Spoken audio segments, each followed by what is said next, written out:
और इस संबंध में विशेषकर मैं कांग्रेस, बीजेपी व इनके अन्य सभी सहयोगी दलों के बारे में ये कहना चाहूंगी कि आजादी के बाद शुरू में केंद्र व देश के काफी राज्यों में भी ज्यादातर सत्ता यहाँ कांग्रेस पार्टी के ही हाथों में केंद्रित रही है, किंतु इनकी अधिकांश मामलों में रही गलत नीतियों एवं गलत कार्य प्रणाली आदि की वजह से ही फिर इस पार्टी को केंद्र में काफी राज्यों की भी सत्ता से बाहर होना पड़ा है तथा यही स्थिति इनकी सहयोगी पार्टियों की भी बनी रही है, जिसके कारण ही फिर पिछले कुछ वर्षों से बीजेपी व इनके सहयोगी दल केंद्र एवं काफी राज्यों की भी सत्ता में काबिज हो गए हैं, लेकिन इनकी भी ज्यादातर रही जातिवादी, पूंजीवादी, संकीर्ण, सांप्रदायिक व द्वेषपूर्ण नीतियों एवं कार्य प्रणाली आदि से तथा इनकी कथनी व करनी में भी काफी अंतर होने की वजह से अब ऐसा लगता है कि इस बार ये पार्टी भी यानी कि भारतीय जनता पार्टी भी केंद्र की सत्ता में आसानी से वापस आने वाली नहीं है, बशर्ते यदि ये चुनाव इस बार फ्री एंड फेयर होता है तथा आम चर्चा के मुताबिक वोटिंग मशीनों में भी कोई गड़बड़ी आदि नहीं की जाती है। और वैसे भी इस बार चुनाव में इनकी कोई भी पुरानी एवं नई चल रही नाटकबाजी, जुमलेबाजी व गारंटी आदि काम में आने वाली नहीं है, क्योंकि अब देश की जनता काफी हद तक इस बात को समझ चुकी है कि इनकी पार्टी ने अब तक देश के विशेषकर गरीबों, कमजोर तबकों, मध्यम वर्गीय एवं अन्य मेहनतकश लोगों को जो इन्हें अच्छे दिन दिखाने के असंख्य प्रलोभन भरे वायदे किए हैं तथा अनेकों हवाई व कागजी गारंटी भी दी है, तो उनका जमीनी हकीकत में अभी तक इन्होंने लगभग 1/4 हिस्सा भी कार्य पूरा नहीं किया है, बल्कि इसके स्थान पर इनका ज्यादातर समय व ताकत भी यह इनके अपने चहेते रहे बड़े बड़े पूंजीपतियों एवं धन्ना सेठों को ही ज्यादा से ज्यादा माला माल व धनवान आदि बनाने में तथा इन्हें हर स्तर पर छूट देने में व बचाने में ही लगी रही है, जिनके अधिकांश आर्थिक सहयोग से ही ये पार्टी व अन्य पार्टियां भी अपना संगठन चलाती हैं तथा चुनाव आदि भी लड़ाती हैं, जिसका काफी कुछ खुलासा बॉन्ड की आई रिपोर्ट से भी हो जाता है। इस संदर्भ में वैसे आप लोगों को ये मालूम है कि अभी कुछ दिन पहले माननीय सुप्रीम कोर्ट ने बॉन्ड की जो रिपोर्ट है तो इसको उजागर किया और उजागर होने के बाद आप लोगों को ये मालूम हो गया कि देश में बीएसपी को छोड़कर जितनी भी राजनीतिक पार्टियां हैं, सभी राजनीतिक पार्टियों ने, कांग्रेस, बीजेपी व अन्य सभी राजनीतिक पार्टियों ने बीएसपी को छोड़कर तो ज्यादातर बड़े बड़े धन्ना सेठ और पूंजीपतियों से बॉन्ड के जरिए पैसा लिया है और उस पैसे से ये अपना संगठन चलाती हैं और चुनाव में पैसा पानी की तरह बहाती है। लेकिन जब ये रिपोर्ट आई तो आपको ये मालूम हो जाना चाहिए कि उस रिपोर्ट में बहुजन समाज पार्टी का कहीं पर भी ये जिक्र नहीं था कि बीएसपी ने किसी बड़े पूंजीपति या छोटे पूंजीपति से 1 भी रुपया लिया। तो इसलिए यहाँ मैं आप लोगों को ये कहना चाहूंगी कि हमारी पार्टी जो संगठन चलाती है या दफ्तर आदि चलाती है या चुनाव वगैरह लड़ती है, तो हमारी पार्टी दूसरी पार्टियों की तरह बड़े बड़े पूंजीपतियों व धन्ना सेठों से पैसा लेकर ये सब कार्य नहीं करती है, बल्कि अपनी पार्टी के ही कार्यकर्ताओं से, अपनी पार्टी के ही सभी छोटे बड़े कार्यकर्ताओं से थोड़ा थोड़ा धन इकट्ठा करके मेंबरशिप के जरिए मेरे जन्मदिन के मौके पर भी और चुनाव में भी लोगों से थोड़ा थोड़ा धन इकट्ठा करके हम संगठन को चलाते हैं और चुनाव आदि भी लड़ाते हैं। लेकिन दूसरी पार्टियों की तरह हम लोग बड़े बड़े पूंजीपतियों और धन्ना सेठों से कोई पैसा नहीं लेते हैं। इसके साथ ही अब ऐसा लगता है कि कांग्रेस पार्टी की तरह ही बीजेपी ने भी, यहाँ मैं ये भी बताना चाहती हूँ, जब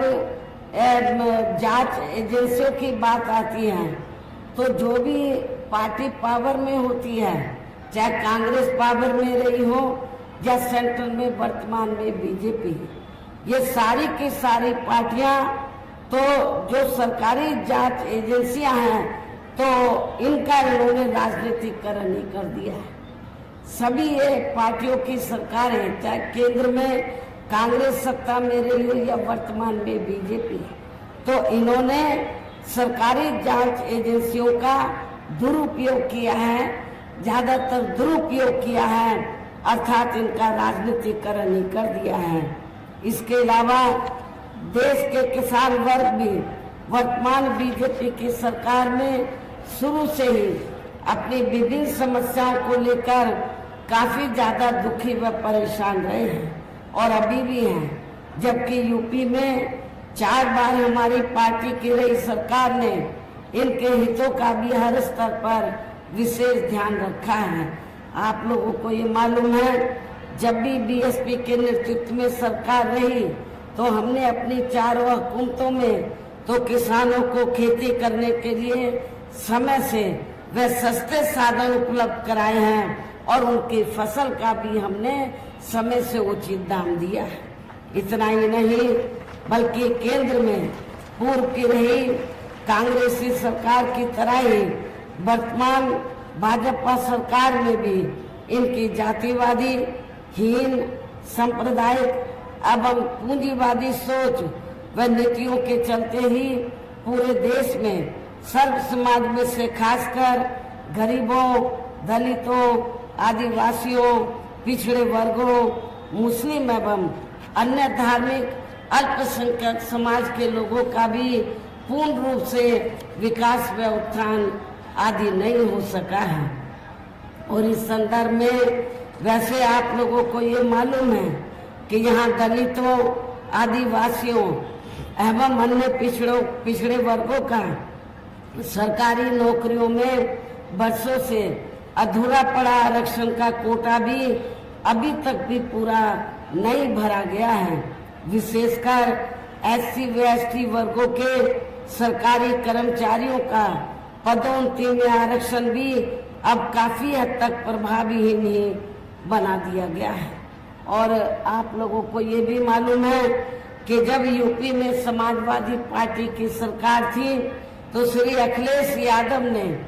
तो पूरे यूपी में एससी व एसटी वर्गों के सरकारी कर्मचारियों का पदोन्नति में आरक्षण ही बिल्कुल खत्म कर दिया था। और जब इसको प्रभावशाली बनाने के लिए हमारी पार्टी पार्लियामेंट में संशोधन बिल लाई, उस समय कांग्रेस पावर में थी और बीजेपी अपोजिशन में थी।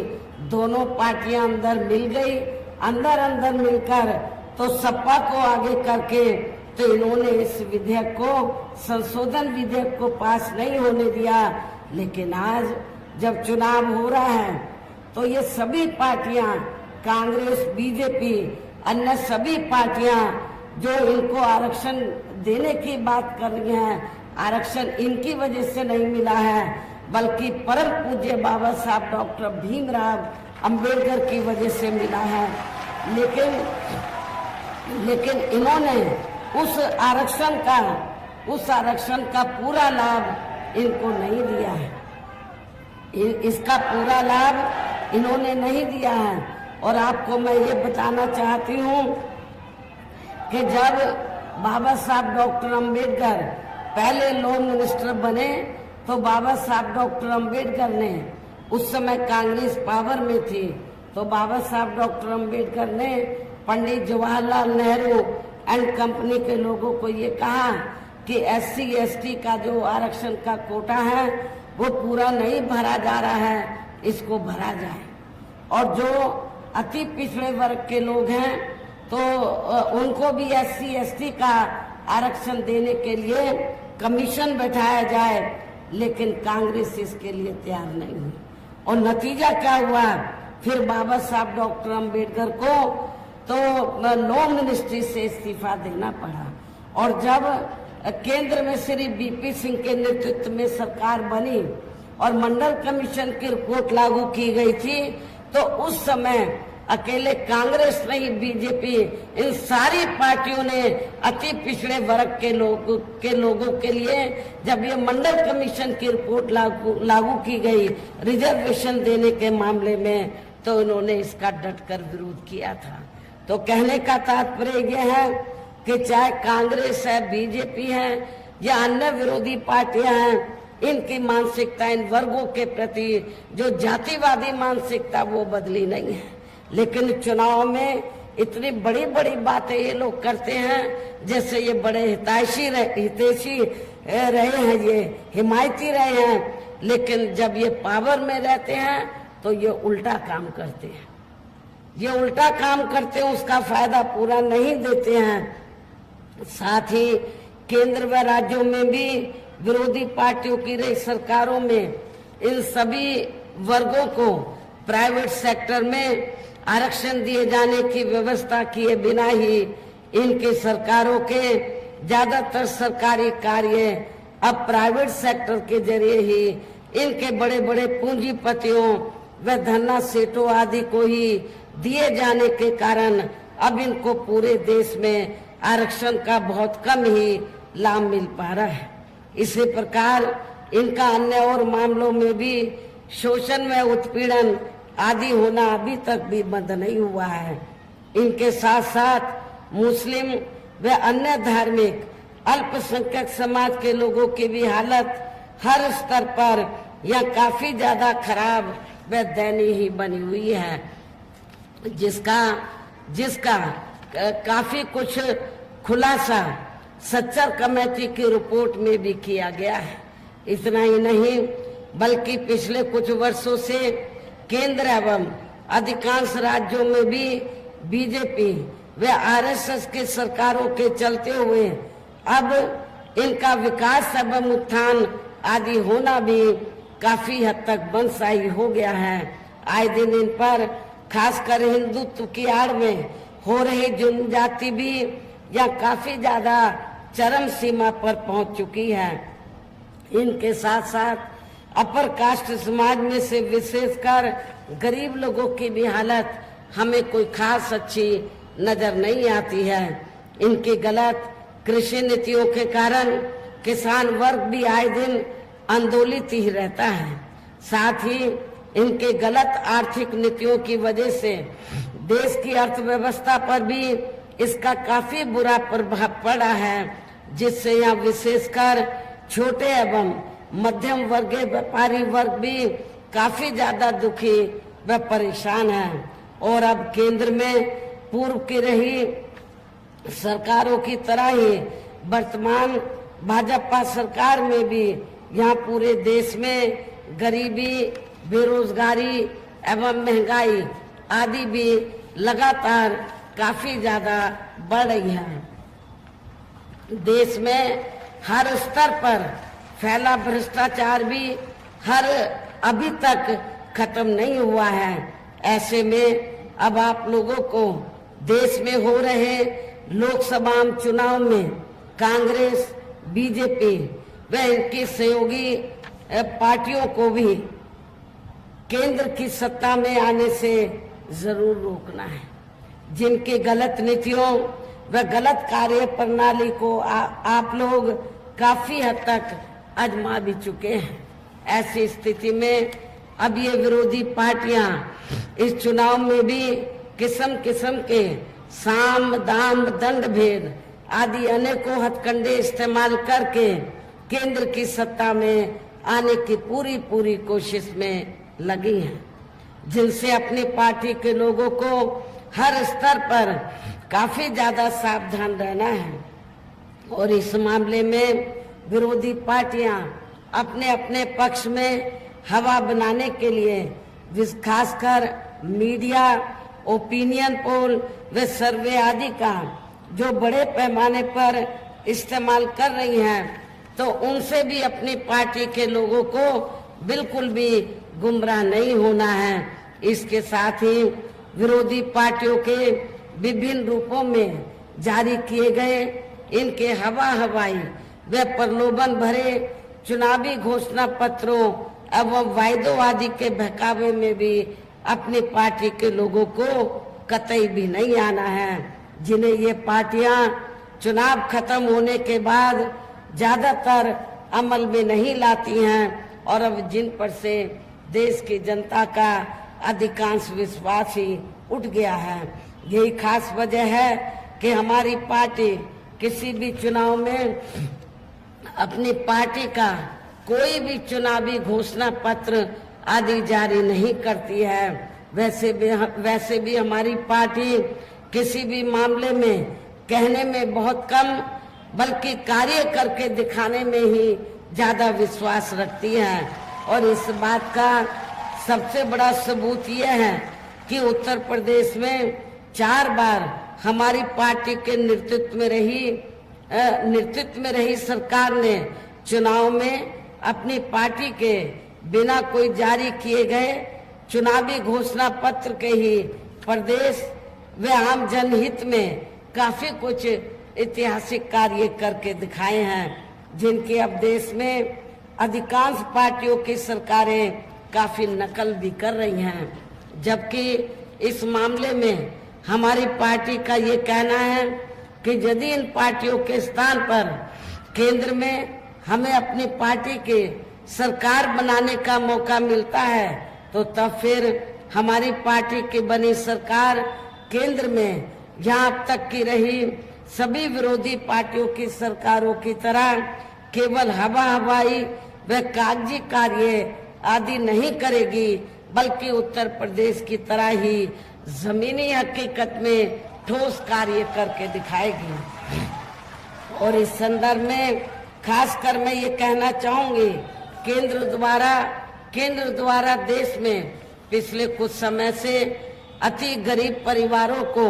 अस्थायी तौर पर फ्री में जो थोड़ी सी खाद्य सामग्री दी जा रही है, तो उससे इनका स्थायी तौर पर भला होने वाला नहीं है। इससे इनका स्थायी तौर पर भला होने वाला नहीं है। लेकिन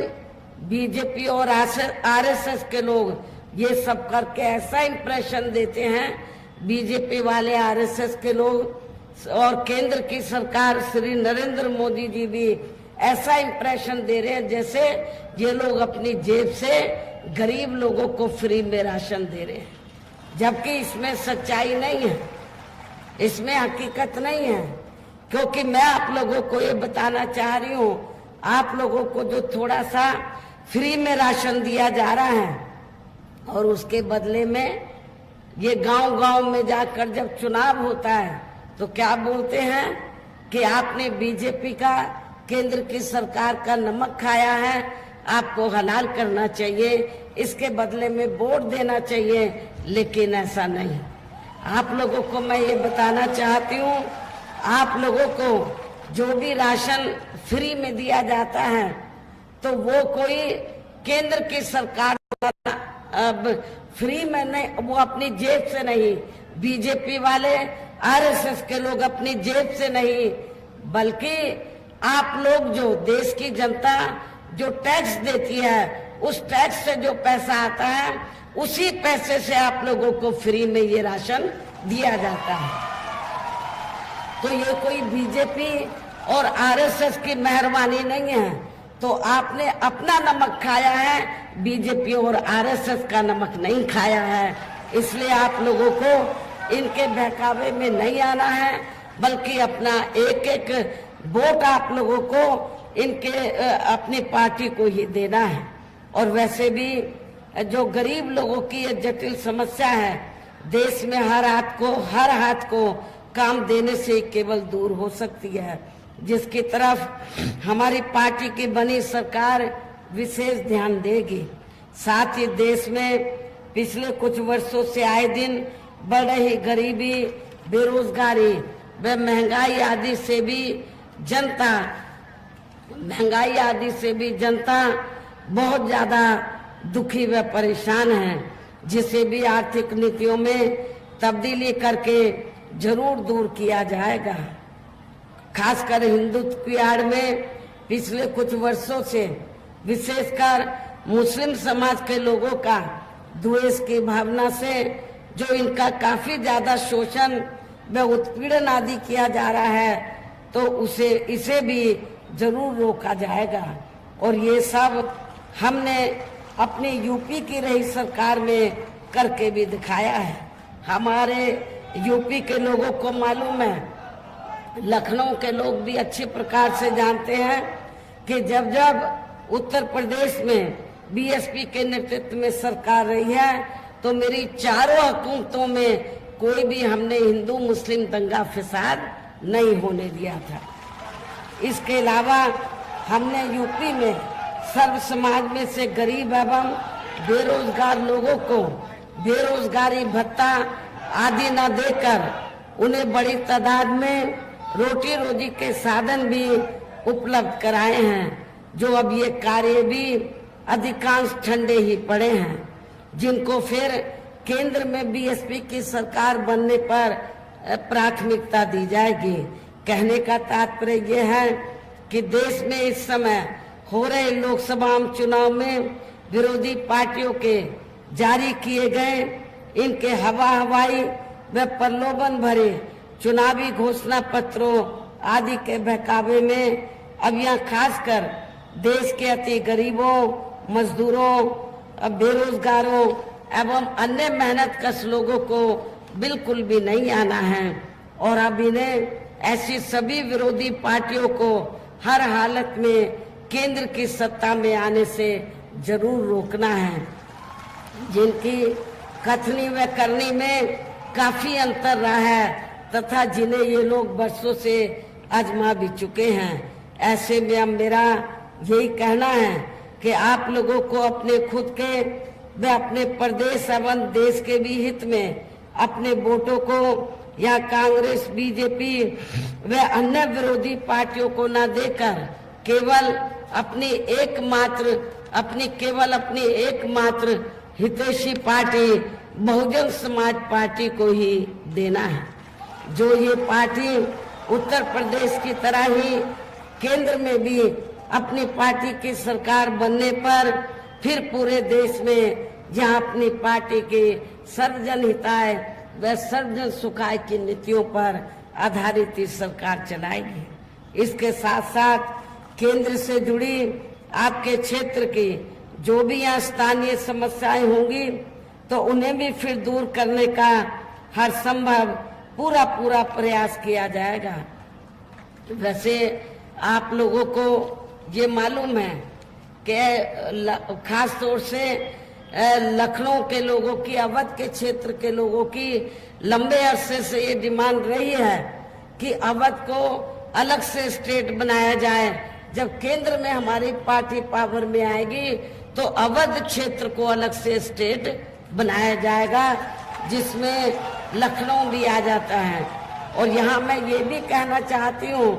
कि जब यूपी में 4 बार मेरे नेतृत्व में सरकार बनी तो हमने लखनऊ का सौंदर्यीकरण किया। लखनऊ की जो पहचान है तो वो बदल दी थी।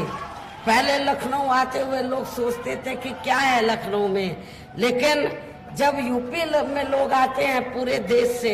दुनिया से, तो सबसे पहले वो यही कहते कि हमें लखनऊ जाना है।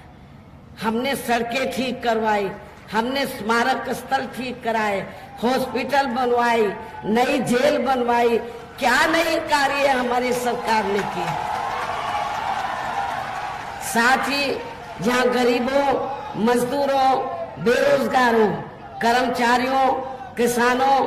छोटे व्यापारियों एवं अन्य मेहनतकश लोगों के हितों का भी विशेष ध्यान रखा जाएगा।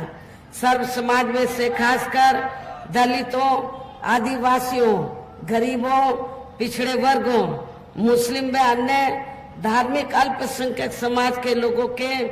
विकास एवं उत्थान के साथ साथ हर स्तर पर इनकी सुरक्षा आदि के लिए भी सख्त कदम उठाए जाएंगे और तभी फिर यहाँ वास्तव में अपने देश के महान संतों, गुरुओं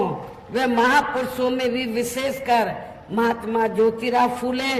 श्री छत्रपति शाहू जी महाराज, श्री नारायण गुरु बाबा साहब डॉक्टर भीमराव अंबेडकर एवं मान्यवर श्री कांशीराम जी आदि का अधूरा राज सपना जरूर साकार हो सकता है, जिनको यूपी में हमारी पार्टी की रही सरकार द्वारा हर स्तर पर पूरा आदर सम्मान दिया गया है। इन्हीं खास बातों के साथ ही अब मेरा देश में आपके स्टेट के भी हित में यही कहना है कि हमारी पार्टी ने यहाँ जिनको भी लोकसभा आम चुनाव के लिए मैदान में उतारा है, आपके इस क्षेत्र के जिन लोगों को भी लोकसभा आम चुनाव के मैदान में उतारा है, जो आपके सामने मंच पर भी मौजूद हैं, तो उन्हें आपको जरूर कामयाब बनाना है, जिसके लिए यहाँ पार्टी के सभी स्तर के छोटे बड़े पदाधिकारी एवं कार्यकर्तागण आदि पूरे जी जान से लगे हैं। और अब अंत में मेरा यही कहना है, आप लोगों को वोट पड़ने वाले दिन यहाँ बीएसपी के अपने सभी लोकसभा उम्मीदवारों को, अर्थात आप लोगों को मालूम है कि लखनऊ लोकसभा की सीट से तो हमारे काफी लोकप्रिय पार्टी के हमारे नेता मुस्लिम समाज से जो ताल्लुक रखते हैं, श्री सरवर मलिक को हमने चुनाव के मैदान में उतारा है। मोहनलालगंज सुरक्षित लोकसभा की सीट से श्री राजेश कुमार उर्फ मनोज प्रधान को हमने चुनाव के मैदान में उतारा है। रायबरेली लोकसभा की सीट से श्री ठाकुर प्रसाद यादव को, जो बहुत ही पुराने पार्टी के मिशनरी कार्यकर्ता हैं, तो इनको चुनाव के मैदान में उतारा है। अमेठी लोकसभा की सीट से हमने श्री नन्हे सिंह चौहान को, बाराबंकी सुरक्षित लोकसभा की सीट से श्री शिव कुमार धोरे को, विधानसभा लखनऊ जो पूर्व है यहाँ से हमने श्री आलोक कुशवाहा को हमने चुनाव के मैदान में उतारा है। मेरी आप लोगों से पुरजोर अपील है कि बहुजन समाज पार्टी के ये जो प्रत्याशी आपके सामने खड़े हैं, तो आप लोगों को बीएसपी का जो चुनाव चिन्ह हाथी है, हाथी चुनाव चिन्ह के सामने वाले बटन को दबाकर इनको आप लोगों को कामयाब बनाना है, भारी वोटों के अंतर से जरूर जिताना है। इस खास अपील के साथ ही अब मैं अपनी बात यही समाप्त करती हूँ। जय भीम, जय भारत।